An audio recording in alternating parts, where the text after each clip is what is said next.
మనం చేస్తున్న ఆ వర్క్ పెర్ఫార్మెన్స్ జడ్జ్ ఎవరు చేయాలి? ఇతరులు చేయాలంటారా, మనకు మనమే చేసుకోవాలంటారా?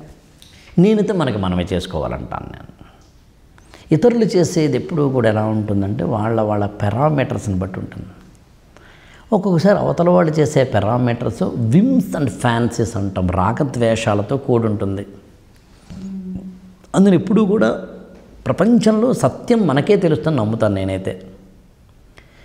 ఒక ఆఫీస్కి వెళ్ళారు, మీరు కారులో కూర్చుని ఉన్నారు, మీ యొక్క అద్దాలు నెత్తి పెట్టుకున్నారు, చాలా బ్రైట్గా, బ్యూటిఫుల్గా, యావసమ్గా, గార్జియస్గా, కలర్ఫుల్గా అని వెళ్ళారు మీరు.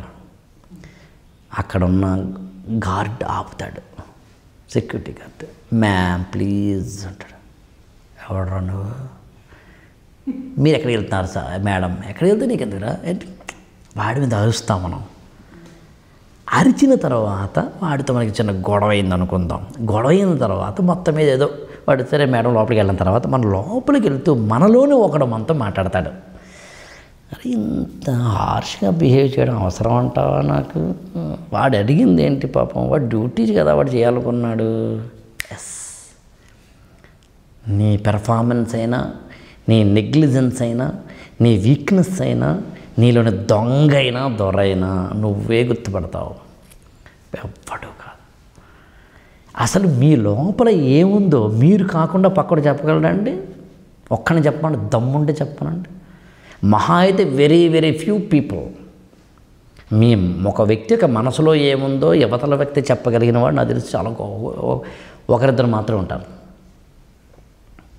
బాడీ లాంగ్వేజ్ ఎక్స్పర్ట్ కానీ, ఫేస్ రీడింగ్ ఎక్స్పర్ట్ కానీ, లేదా బిహేవ్ లాంటి కొన్ని పుస్తకాలు చదివిన వ్యక్తులు ఎవరైనా కానీ, కాస్త బయాలజీని, సైకాలజీని, వీటిని కంబైన్ చేయగలిగిన వ్యక్తి కానీ చదవగలవాడు అయి ఉండాలి. మిగతాడు సాధ్యం కాదు.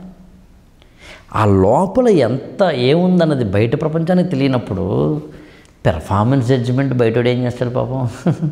మనకు మనం వేసుకోవాలి మార్కులు. దొరైనా దొంగైనా నువ్వే, పని దొంగైనా పని మంతుడివైనా నువ్వే, మార్కులైనా నువ్వే వేసుకోవాలి, స్టూడెంట్గా నువ్వే ఉండాలి. అలా